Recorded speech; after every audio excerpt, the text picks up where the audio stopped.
Beredar surat pemakzulan Gus Yahya dari Ketum PBNU yang tanda tangannya ini nggak main-main, langsung dari Rois Am Suriah PBNU. Bagi yang paham atau yang mengerti tradisi kepemimpinan di NU, ini tuh udah harga mati.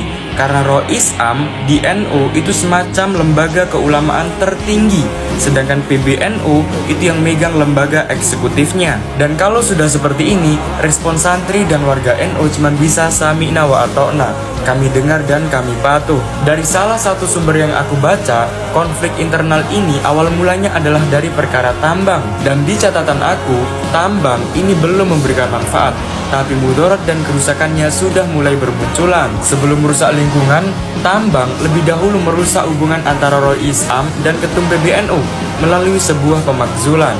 Entah siapa yang bakalan menang, tapi dalam problem ini, toh awalnya dua kubu tersebut pada awalnya setuju atas pengelolaan tambang. Gimana menurut kalian? Tulis di kolom komentar ya.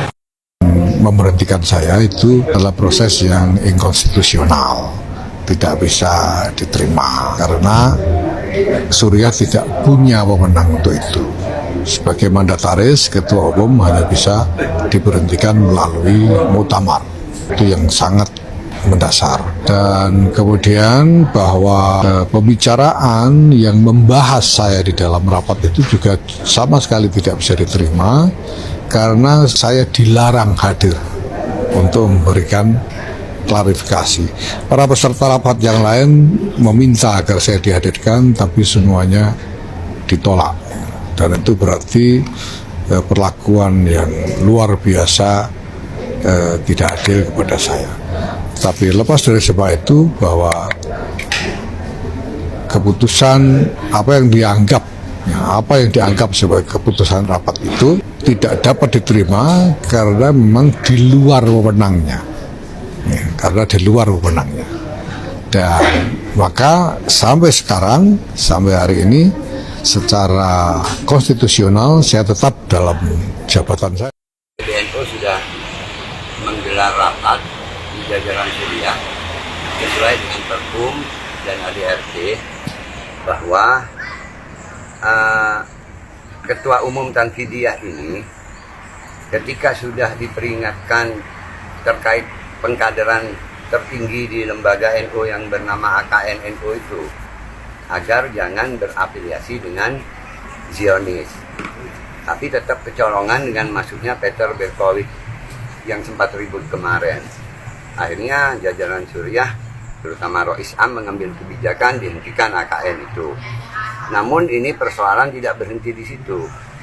Dianggapnya ketua umum ini dengan mendatangkan Peter Berkowitz itu melanggar mabda khairul ummah konun asasi Nahdlatul Ulama yang bisa merusak pada marwah jamiah. Maka rapat Suriah mengambil keputusan pada rapat kemarin menyerahkan sepenuhnya kepada Rois Am untuk mengambil keputusan. Dan akhirnya Rois Am memberikan keputusan untuk memberi waktu ketua umum mundur dalam waktu 3 hari. Ketika 3 hari tidak mundur, maka pemberhentian ini sudah inkrah secara Perkum dan ADRT. Itu hasil rapat harian Suriah.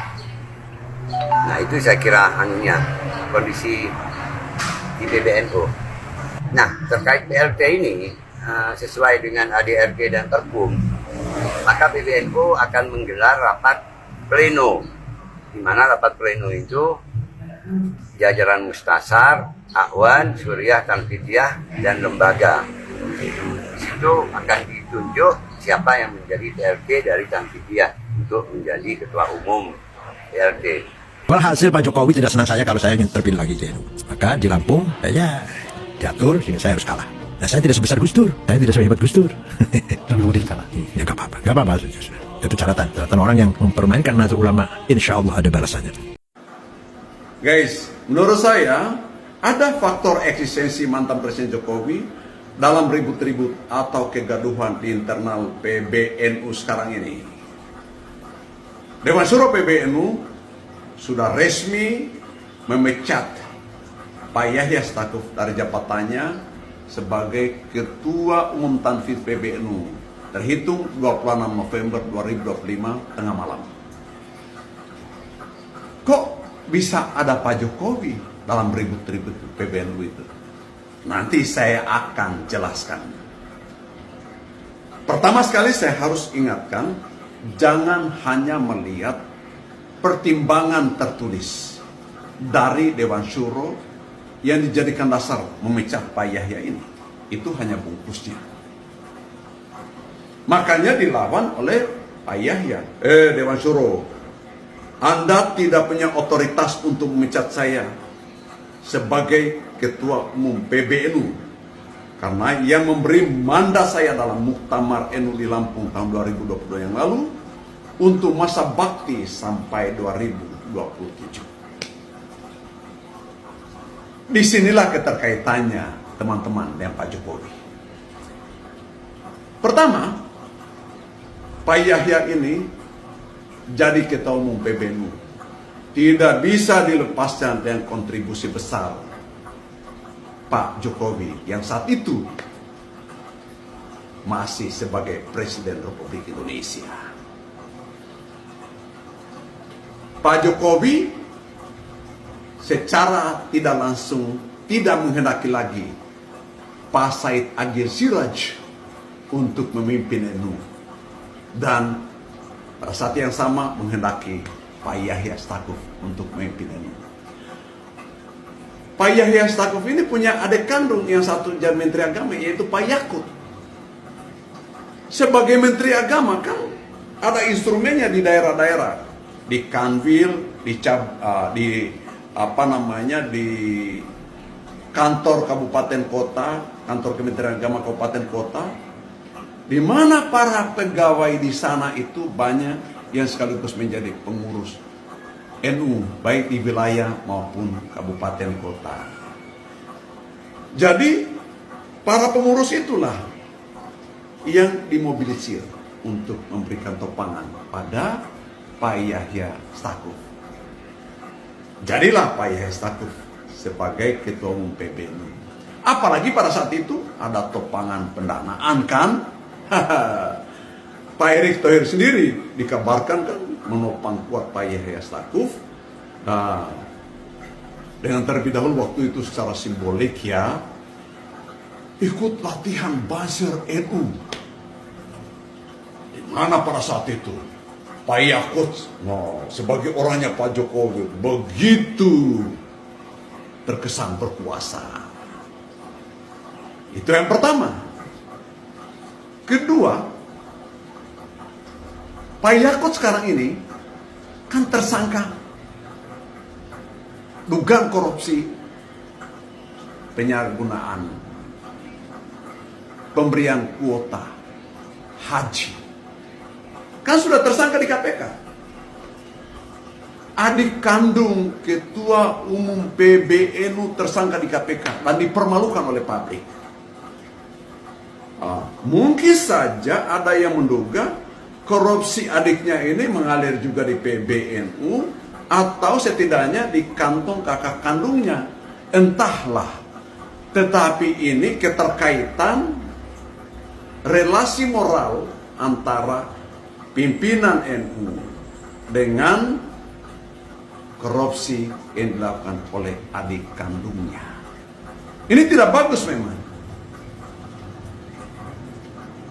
Nah, teman-teman, baik Pak Yahya maupun Yakut ini adalah orangnya Pak Jokowi. Nah, Pak Jokowi sekarang sudah tidak berkuasa, sudah tidak lagi jadi presiden. Bahkan tiap hari dipersoalkan, dipermalukan, termasuk putra kandungnya Pak Gibran disorot keberadaan ijazahnya, dianggap ini cacat atau anak haram konstitusi. Kan malu. Nah sekarang barangkali ada orang para kiai di internal PBNU ini menganggap ini harus dibersihkan dari upaya demoralisasi pimpinan NU karena terkait dengan Pak Jokowi atau sejarah dan keberadaan Pak Jokowi sekarang ini. Di sini kaitannya teman-teman semua. Tetapi pada saat yang sama memang Pak Yahya ini tidak mampu melakukan tabayun, mengklarifikasi secara meyakinkan yang bisa meluluhkan hati para kiai.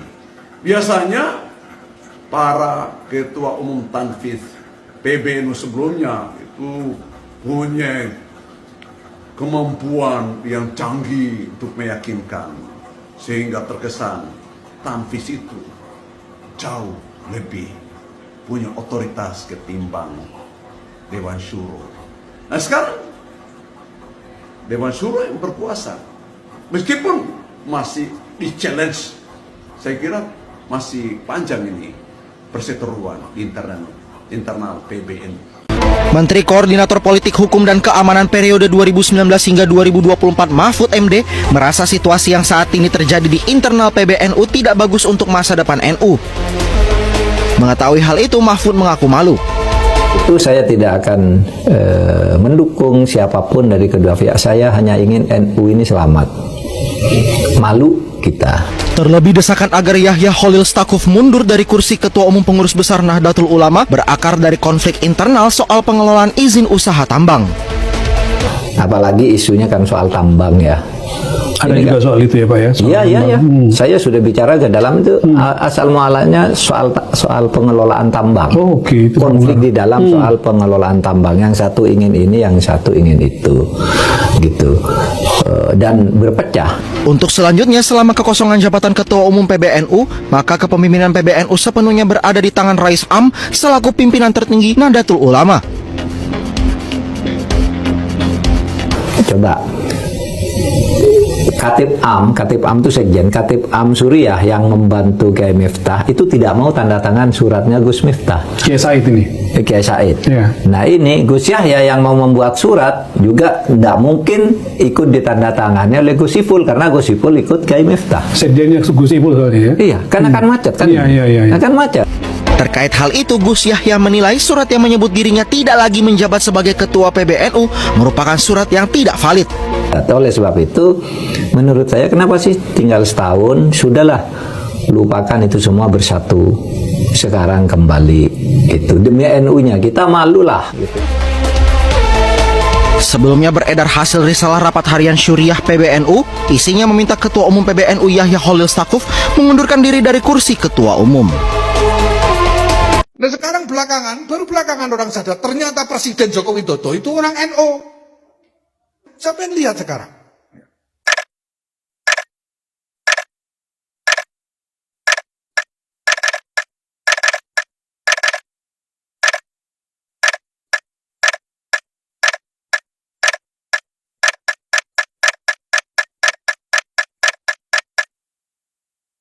Apa meneh Rais Am?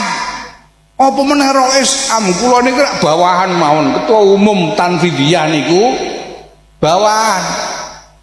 Atasan kula pemimpin tertinggi NU, pimpinan tertinggi NU niku Rais Am. Ogah mundur dari PBNU, Gus Yahya ini kumpulkan ulama tanpa Rais Am malam ini. Drama di tubuh PBNU ini makin panas guys, persis kayak grup keluarga kalau lagi bahas pembagian warisan. Ketua Umum PBNU Yahya Khalil Stakuf alias Gus Yahya dengan tegas menolak mundur meski desakan kian kencang. Bukannya cooling down ya, beliau ini malah berencana mengumpulkan para ulama malam ini di Surabaya. Uniknya pertemuan ini kabarnya digelar tanpa melibatkan Rais Am, seolah mau bikin grup sempalan dadakan gitu. Ini sih ibarat mau bikin acara syukuran tapi yang punya hajat malah nggak diundang, atau kayak bikin grup WhatsApp baru cuma buat ngomongin admin grup sebelah. Gus Yahya beralasan pertemuan ini murni silaturahmi konsolidasi, bukan kudeta. Ya semoga aja menunya enak biar suasananya adem. Jangan sampai ada lempar-lemparan peci ya Pak Yai. Para kiai sepuh ini bakal kumpul di Lirboyo bahas kisruh PBNU. Suasana di tubuh PBNU ini belakangan lagi agak lain guys. Panasnya ini ngalahin knalpot motor racing setelah touring. Makanya para Avenger alias kiai sepuh NU ini memutuskan buat turun gunung dan kumpul bareng nih di pesantren Lirboyo. Ini bukan buat mabar game online atau adu outfit lebaran ya, tapi para sesepuh ini mau rembukan serius membahas kisruh internal yang makin hari makin mirip drama Korea yang plot twistnya bikin pusing kepala. Para masyayikh ini merasa perlu mengambil sikap tegas dan mencari jalan tengah biar kapal besar ini nggak oleng kapten. Intinya mereka mau ngajak semua pihak buat duduk bareng, ngopi santai, dan tabayun daripada saling sindir yang cuma bikin kuota internet ini cepat habis. Kita doakan aja pertemuan ini bikin suasana adem lagi guys, biar PBNU ini kembali fokus ngurus umat, bukan ngurus drama yang episodenya bisa ngalahin tukang bubur naik haji. Gimana menurut kalian?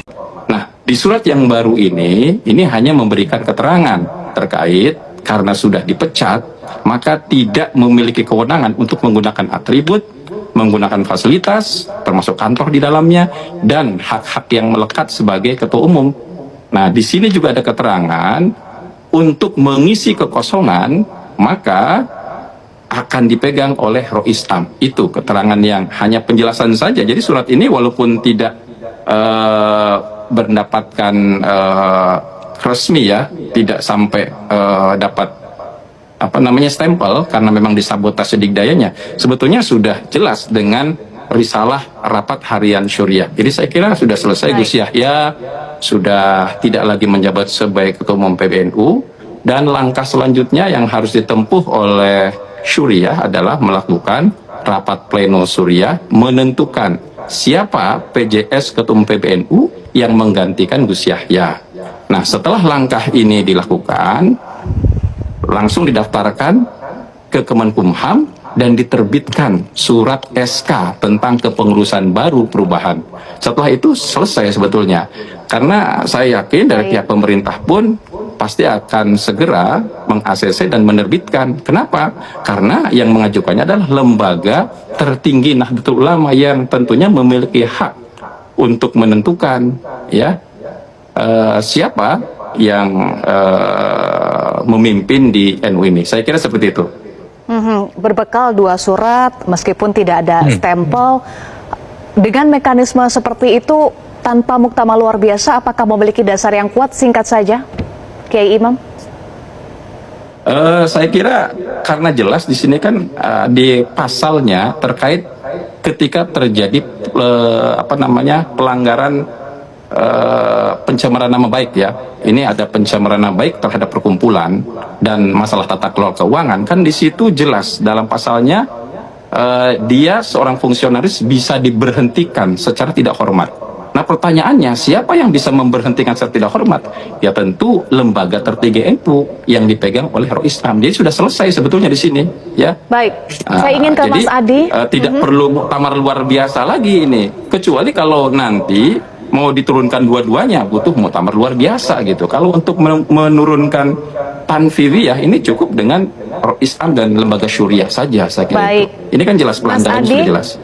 Silakan ditanggapi, tidak perlu muktamar luar biasa. Apa kemudian konsekuensi akan muncul pasca pemecatan ketum PBNU oleh Rois Am tanpa muktamar luar biasa?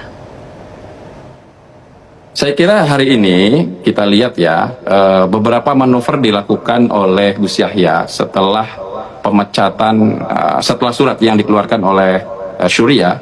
Apalagi manuver-manuvernya kan banyak dilakukan. Yang pertama mengumpulkan PWNU se-Indonesia. Tapi faktanya yang datang kan cuma 11, yang lain tidak datang. Yang kedua melakukan manuver lagi, mengumpulkan 76 alim ulama yang diundang. Tapi yang datang kan cuma 5. Artinya legitimasi Gus Yahya sebagai ketua umum telah hilang gitu. Jadi sudah tidak diakui lagi oleh para alim ulama sebagai pemegang utama di NU ataupun oleh struktural. Jadi kultural dan struktural sudah tidak mengakui lagi Gus Yahya. Sebetulnya sudah sangat lemah Gus Yahya ini. Gus, piye iki PBNU kok gegeran padahal podo kiai ini. Jangankan sama-sama kiai ini. Wong podo-podo sahabat Kanjeng Nabi ku yo geger kok. Siapa? Sayyidina Muawiyah sama Sayyidina Ali. Iku yo sahabat terdekatnya Rasulullah. Nggak cocok pandangan politik, yo geger, perang. Artinya konflik itu ya kita tidak bisa mengontrol dan kita juga tidak tahu motifnya apa. Tapi yang jelas bagi orang seperti kita menjaga hati, bagaimana tetap takdim sama beliau-beliau. Kita anggap saja beliau mempunyai visi misi yang berbeda, thariqah manhaj yang berbeda, tapi sama-sama memperjuangkan Ahlussunnah wal Jamaah. Jadi ya dianggap saja dinamika dalam organisasi. Terus koyo wong awam koyo ade piye? alas nyantai nyambut gawe kok biasa nih. Kayak aku ini ke Medina, kolaan pasir. Setelah beberapa hari lalu, Gus Yahya menyampaikan bahwa ia menolak untuk mundur. Saya sama sekali tidak terbersit pikiran untuk mundur. Namun, pada tanggal 26 November 2025, pengurus besar Nahdlatul Ulama mengumumkan bahwa Ketua Umum PBNU KH Yahya Cholil atau Gus Yahya resmi diberhentikan dari jabatannya. Keputusan penting ini diambil melalui Rapat Harian Syuriah PBNU. Pemecatan ini secara tegas menyatakan bahwa Gus Yahya tidak lagi memiliki wewenang atau hak untuk menggunakan atribut, fasilitas, atau hal-hal lain yang melekat pada jabatan Ketua Umum PBNU. Musyawarah antara Rois Am dan Wakil Rois Am itu sebenarnya sudah memutuskan Kiai Haji Yahya Stakuf harus mengundurkan diri dari jabatan ketua umumnya itu. Ini sudah lewat 3 hari itu. Sudah lewat 3 hari. Apa yang harus dilakukan oleh Jajar Suriah dan Rois Am? Kalau itu tidak dilakukan berarti kan tidak konsisten dalam memutuskan langkah yang diambil oleh Rois Am dan jajaran Suriah PBNU. Ini risalah rapat yang tersebar di semua penjuru Nusantara. Apa yang harus dilakukan oleh Rois Am? Sedangkan Gus Yahya sudah melakukan langkah-langkah taktis dengan mempertemukan para kiai yang diundang jumlah yang hadir 50 orang dan bahkan akan membuat kegiatan yang lebih besar lagi. Ini yang harus menjadi garis besar. Berarti apakah berarti Gus Yahya ini saat ini bukan lagi ketua umum? Kalau kita melihat apa yang ada kan berarti kan bukan ketua umum ya. Gus Yahya bukan ketua umum. Nah, desakan risalah itu jelas sudah.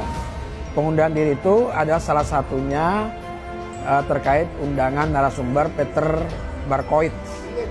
Peter Barkoit yang dianggap mempunyai jaringan Zionisme internasional. Mereka dihadirkan dalam Akademi Kepemimpinan Nasional Nahdlatul Ulama.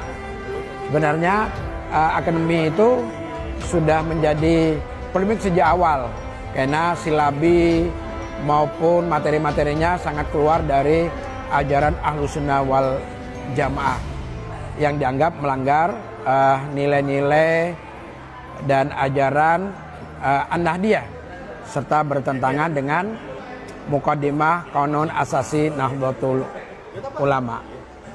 Itu yang harus digarisbesari.